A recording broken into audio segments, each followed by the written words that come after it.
Olá pessoal, a graça e a paz a todos. Venho por meio deste, a pedido aqui de algumas pessoas, fazer uma gravação a respeito da escatologia.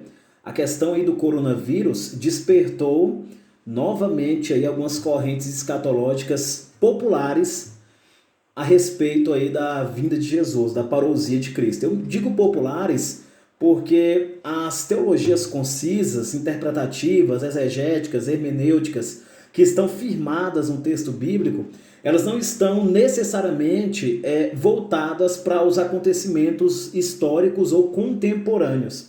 Elas tão somente acreditam na suficiência da Escritura e que por si só, quando for para acontecer, as coisas acontecerão, sem a necessidade prévia de buscar em acontecimentos históricos encaixamentos hermenêuticos na Bíblia, como faz, por exemplo, a corrente hermenêutica historicista. É importante salientarmos que o eschatos logos, o estudo da escatologia, ele é desenvolvido desde os tempos imemoriais, porque a escatologia sempre fez parte da vida do ser humano. Uma vez que o ser humano está vivo, ele começa a pensar no futuro, né? O eschatos, o futuro. Ele começa a pensar no futuro, no último, no derradeiro. Dessa forma, os estudos escatológicos foram sendo desenvolvidos. Por exemplo, sem delongarmos nesses assuntos, por exemplo, no Egito havia escatologia egípcia, né? Escatologia egípcia. E quando estudamos toda a cultura egípcia, a estrutura egípcia e suas possíveis influências na teologia judaico-cristã, nós vamos encontrar também uma estrutura ali, tanto na área escatológica como em outras áreas. A título de exemplo, a história, por exemplo, do rico e do Lázaro, possivelmente muito similar ao conto egípcio de Osíris, né, que é a história do mendigo de Mênfis, só que o desenrolar da história vai ter algumas semelhanças e dessemelhanças que são importantes dentro dessa estrutura. Enfim, a escatologia egípcia, profecias de Neferte, por exemplo, e algumas exortações de Iput, elas vão trazer alegações proféticas incríveis. Vão trazer alegações proféticas, por exemplo, sobre o Filho do Homem. Então, coisas assim bem interessantes, né? Apontadas também por Norman Cohn em sua obra, quando ele sempre vai trabalhar a ideia de um rei futuro que vai restabelecer o caos. Então, dentro da estrutura egípcia já existia aí toda essa ordem, tá? Toda essa ordem aí toda essa ordem social e profética ali, ok? Por exemplo, a região dos mortos, a questão dos mortos, do reino dos mortos ali, das múmias, toda a ideia de Osíris, a grande barca, a viagem até o mundo inferior, tudo isso desenvolvido de forma tão enigmática e fenomenal na literatura egípcia, aponta para uma escatologia, porque ela é inerente aos povos, ela é inerente às várias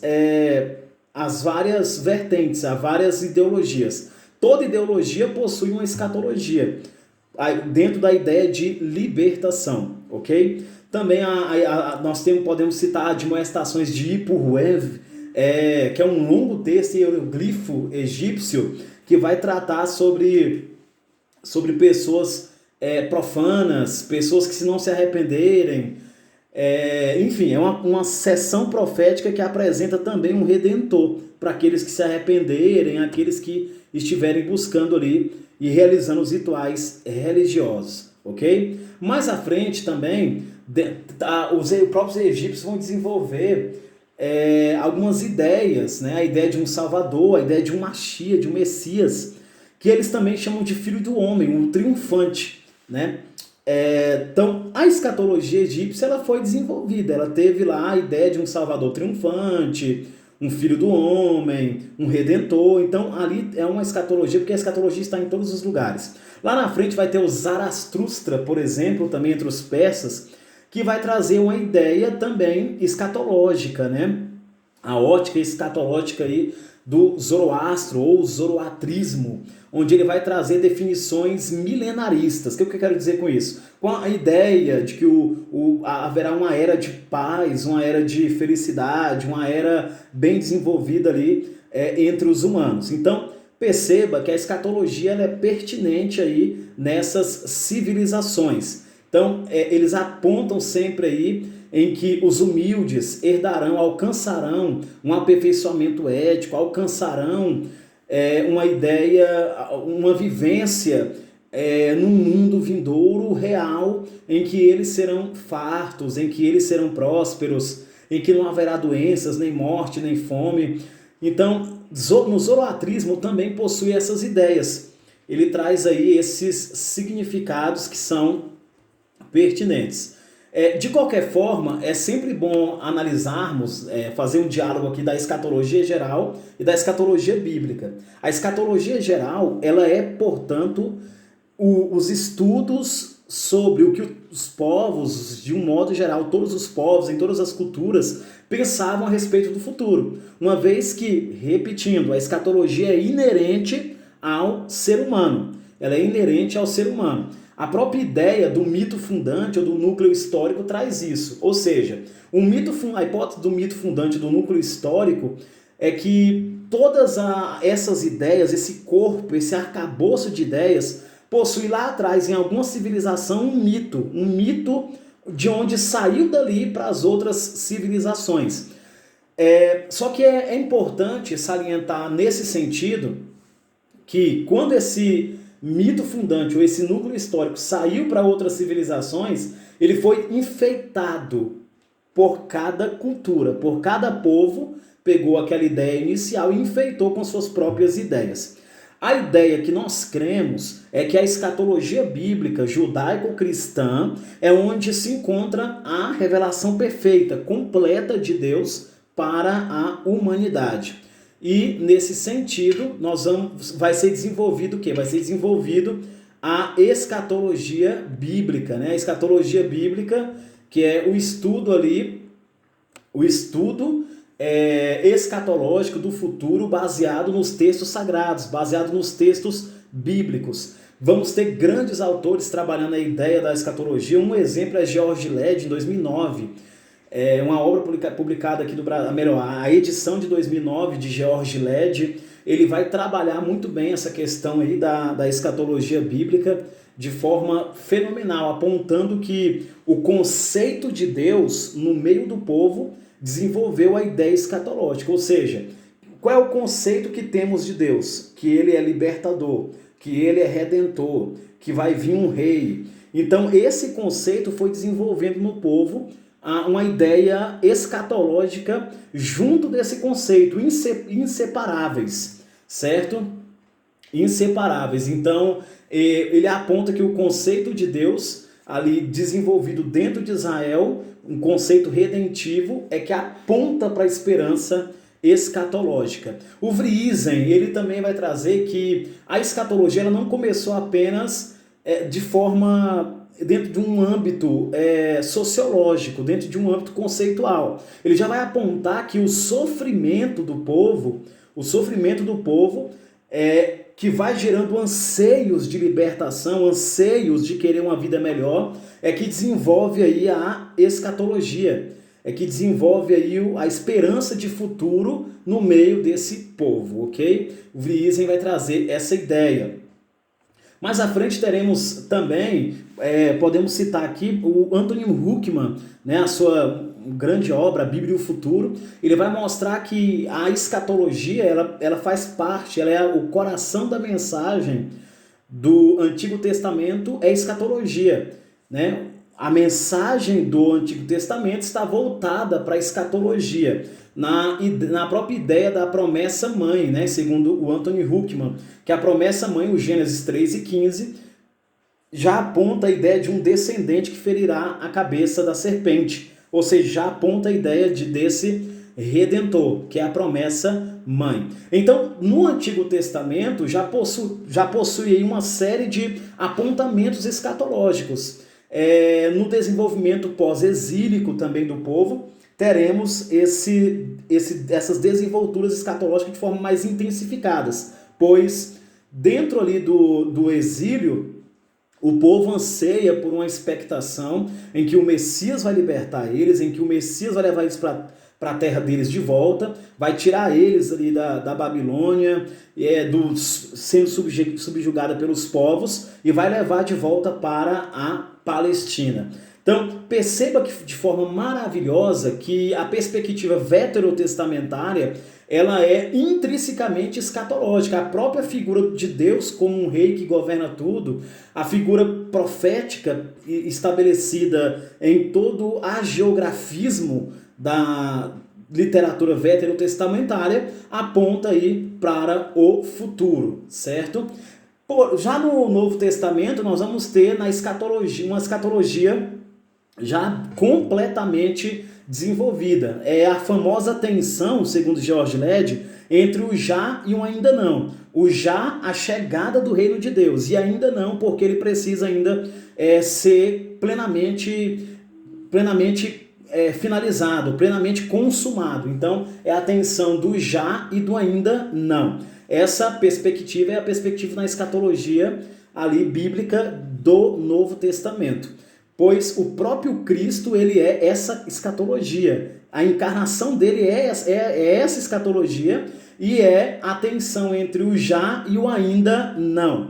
Dentro da escatologia, na história da igreja, será interessante, porque haverá a hermenêutica alegórica de um lado e a hermenêutica literal de outra. Uma interpretação mais alegórica, apontando para as coisas figurativas, trazendo sempre o lado espiritual, e uma hermenêutica mais literal, trazendo aí sempre uma questão apontada para acontecimentos históricos, acontecimentos factuais concretos. A alegórica aponta já para acontecimentos abstratos. Dentro da hermenêutica alegórica, a própria cidade de Alexandria, por ter sido um núcleo de influência da filosofia grega, neoplatonismo, o próprio Platão, trabalhando no seu mundo das ideias, aponta que por trás de uma realidade existe sempre algo mais profundo, sempre algo mais espiritual, algo metafísico. Então, isso desenvolveu ali a escola de Alexandria, trazendo o quê? Trazendo Filo, Orígenes, o próprio Agostinho é filho também da teologia de Alexandria. A própria cidade de Deus, em Agostinho, vai ter uma ideia bem alegórica. E daí é que vai nascer o núcleo da corrente amilenista, ou que podemos chamar melhor de pró-milenismo. Não é isso? Pró-milenismo.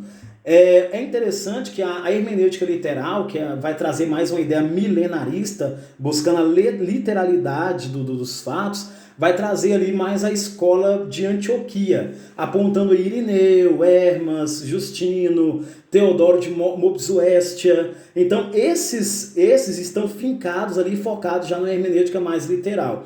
Lá mais à frente, lá nos séculos 5 ao 16º, durante o processo ali dos reformadores, o milenarismo, que é a escola que eu acabei de citar, a escola literal, ela é completamente rejeitada, foi até desdenhada aí por Martinho Lutero e Calvino. Eles rejeitaram completamente, de forma taxativa, a ideia milenarista. Eles ironizaram essa esperança. Eles estavam focados ali em Agostinho. Até porque Agostinho é que formou o pensamento ali durante esse período da mentalidade dos reformadores. Mais à frente, haverá entre o século 17 e 18 os irmãos Edwards de Princeton, por exemplo, Charles Rothschild. Eles vão trazer uma ideia pós-milenismo. O pós-milenismo já vai trazer uma espécie de junção da escola literal com a escola mais abstrata, com a escola figurada, alegórica. O pós-milenismo vai trabalhar aí em cima do muro, mais ou menos essa ideia. O século XVIII, John Wesley, ele vai seguir também a mesma linha aí dos irmãos de Princeton, trabalhando aí um pós-milenismo. No século XIX vai ocorrer um retorno bem radical ao milenarismo, né? O próprio John Nelson Darby, ele vai trazer, influenciado aí por revelações de Margaret MacDonald e ensinos do advogado até Scofield, ele vai ser influenciado, vai montar o arcabouço do pré-milenismo dispensacionalista, que é a teologia popular, onde vai se encaixar o quê? Onde vai se encaixar pessoas marcando a vida de Jesus, vai se encaixar o coronavírus está na Bíblia, vai se encaixar que muitos fatos apresentam sinais de uma iminente vinda de Jesus. É o pré-milenismo dispensacionalista que estará apontando essa ideia. Esse populismo que eu citei no início do vídeo, populismo escatológico, em que ele dá vazão, ele em sua própria estrutura, ele tem essa tendência de, através da ideia de sinais da iminência, fazer com que as pessoas saiam marcando vindas aí de forma tão desregrada, de forma tão vulgar. Nisso não significa que todos os que defendem o pré-milenismo dispensacionalista fazem isso, mas que essa corrente ela é mais propícia a esse tipo de situação, gerando aí um pouco de areia movediça. É claro que alguns ficam aí sólido, numa interpretação sólida, sem brincar com essas questões aí de sinais da vinda. Também no século XIX e no século XX haverá a ideia de escatologia consistente, Albert Schweitzer, escatologia realizada ou iniciada, os Dodds, o Rudolf Bultmann na sua escatologia existencial. Essas são escatologias que não trazem tantas importâncias para o momento deste vídeo. Então, neste vídeo, o foco é o quê? O foco é fazer um comentário aqui sobre essa ideia de marcar a vinda de Jesus. As pessoas sempre fizeram isso durante a história. Elas sempre foram preocupadas em marcar a vinda de Jesus. Desde o século I de história da igreja, tivemos pessoas que marcavam os eventos finais. O Simão Bar Giora, durante o ano 66 ao ano 70 da nossa era, ele entendia o conflito entre os judeus e os romanos como uma batalha final. Vai ter também outros aí que estarão marcando estes momentos. Durante toda a história da igreja, pessoas marcando esses momentos, profetizando a segunda vinda de Jesus. Diversos cristãos, entre o ano 1992 ao ano 1995, por exemplo, pegaram a Sexta-feira Santa, que coincidiu com a festa da Anunciação, e falaram que era justamente ali nesse contexto de 3 anos que teria ali o fim dos tempos. O Papa Silvestre II e outros desenvolveram também ali ideias sobre o fim do mundo, praticamente marcando o fim do mundo. Então, vão ser uma série de autores que, de forma assim tão leviana, estarão marcando a vinda de Jesus. No nosso século, toda vez que surgia alguma coisa voltada à tecnologia, as pessoas falavam que era a marca da besta, a marca o sinal da besta, a marca do anticristo. Desde quando vai surgindo, por exemplo, televisão, as 2 anteninhas da TV, os 2 chifres do Apocalipse, da besta lá, do capítulo 13. Enfim, eles vão sempre marcando aí de forma, entenda como as pessoas levianas que fizeram isso. Sempre marcando aí a vinda de Jesus de forma tão irresponsável. E sujando aí, por exemplo, o pré-milenismo dispensacionalista. Embora eu não defenda essa corrente, porém, ela acaba sendo bastante deteriorada com as pessoas que fazem isso. Então, mais à frente, esse século ainda, haverá muitos. O Guilherme Miller, por exemplo, nos séculos anteriores, marcou a vinda de Jesus, depois fez uma retratação de onde vai vir aí o Adventismo. Charles Taze Russell, 1874, ele marcou ali a vinda de Jesus, só que de forma invisível. Enfim, ele saiu levando para esse lado aí depois que reconheceu que suas ideias não teriam tanta veracidade, né? Então, dentro do catolicismo também muitas pessoas marcaram a vinda de Jesus. A própria Igreja Católica Apostólica Romana, de 1901, que quando ela foi fundada, em 1901, ela chegou a dizer que após os seus 12 fundadores, que era profético, 12 apóstolos, quando o último morresse, Jesus iria voltar. Também lembra-se, já de forma tão recente, na virada do milênio, marcaram a vinda de Jesus, muitas pessoas acreditaram, venderam casas. Também é importante salientar Valnice Milhomes, que chegou a marcar a vinda de Jesus, e tantos outros, gente. Tantos outros com frase, provérbios, que infelizmente aí marcaram a vinda do Salvador. As pessoas também são se deixam levar por muitos acontecimentos históricos ao tentar encaixá-los na Bíblia, sem uma exegese prévia, sem levar o texto a sério. Porque pessoas que fazem isso estão precisando levar mais o texto bíblico a sério. É preciso seriedade nessa interpretação escatológica. Cita-se aqui de passagem a própria ideia aí das crises. Quando surgiu a peste negra, as pessoas falaram, esse sinal agora é também um sinal verdadeiro e único. Agora sim, a vinda de Jesus está mais eminente do que nunca, né? Quando surgiu a peste negra no século XIV, ali mais na região da Mongólia. Na região da Mongólia, em que, como no período não havia uma divisão como temos hoje nos estados modernos, ali é a região também onde é a China, né? E por se falar em coronavírus em China, em 1957, por exemplo, em 1958, surgiu a gripe asiática e também houve muito alarde sobre essa gripe. A H3N2, por exemplo, 1968 e 1969 surgiu em Hong Kong. Também com mais de 3 milhões de mortos aí, as pessoas fizeram alarde marcando a vinda de Jesus. H5N1, as pessoas também, infelizmente, marcaram a vinda de Jesus, 1997, né, a 2004. A gripe aviária a gripe aviária também em 1997.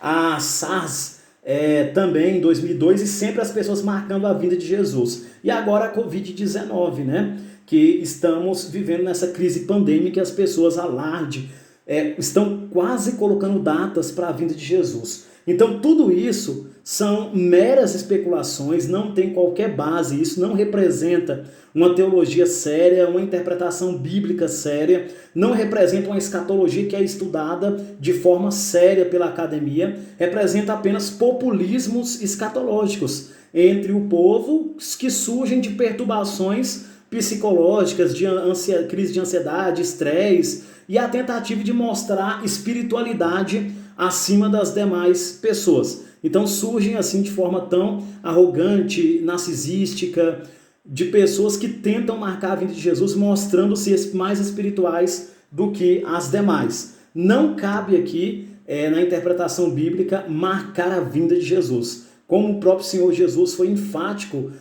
ali nos sinóticos, ao dizer que aquele dia e hora ninguém sabe, nem os anjos do céu, nem o Filho, a não ser o Pai, sem colocar explicações aqui sobre essa questão do Filho, uma vez que ele falou ali no sentido meramente humano.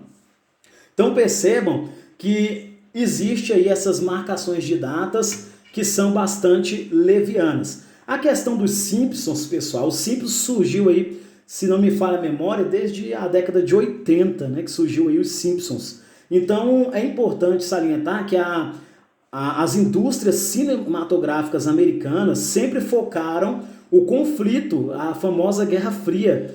A Guerra Fria que teve início desde o final da Segunda Guerra Mundial, 1946, estendendo-se até 1991. Tudo girou em torno disso, tudo. As disputas entre as duas superpotências, Estados Unidos da América de um lado e União Soviética de um outro. Tudo isso fez com que o quê? Isso fez com que as indústrias cinematográficas trabalhassem isso. Por exemplo, o Homem de Ferro, que é muito famoso, meu filho gosta bastante, ele tá até ali no sofá. O Homem de Ferro, ele tem dois grandes rivais, que é o Mandarim e o Chicote Negro. O Mandarim é da China e o Chicote Negro já para o lado ali da Rússia, da União Soviética. Então esses dois inimigos demonstram que o Homem de Ferro, que representa a tecnologia, representa o progresso do ocidentalismo americano, contra quem? Contra a China, que é onde os Estados Unidos já tem uma guerra ideológica há muito tempo, e contra a Rússia. O Simples, do mesmo jeito, ele vai trabalhar toda uma ideia histórica voltada para a Guerra Fria. Não que os acontecimentos dele foram específicos ou marcaram nada disso. É porque a indústria cinematográfica sempre foi voltada para o âmbito da Guerra Fria, entre a União Soviética e a China. O Capitão América, por exemplo, o Capitão América ele vai ser narrado ali o conflito e a vitória dos americanos contra os nazistas e depois contra a própria Rússia, contra próprios vilões russos. Então essa indústria cinematográfica vai aprontando aí para esse lado. Portanto, não se deixe levar por todo o vento de doutrina. Seja firme na Bíblia, seja firme nas palavras de Cristo, esteja preocupado aí mais com a Bíblia em si, do que está atrás de momentos históricos. O mais importante é mantermos o novo nascimento, é buscarmos e recebermos a graça de Deus, não resistindo a ela, para manter-nos salvos, mantermos na security, né, a segurança aí da salvação. Tudo bem? Beleza? Espero que tenha esclarecido aqui algumas coisas sobre escatologia, Simpsons e a vinda de Cristo, que é a parousia, dentro dessa rápida apresentação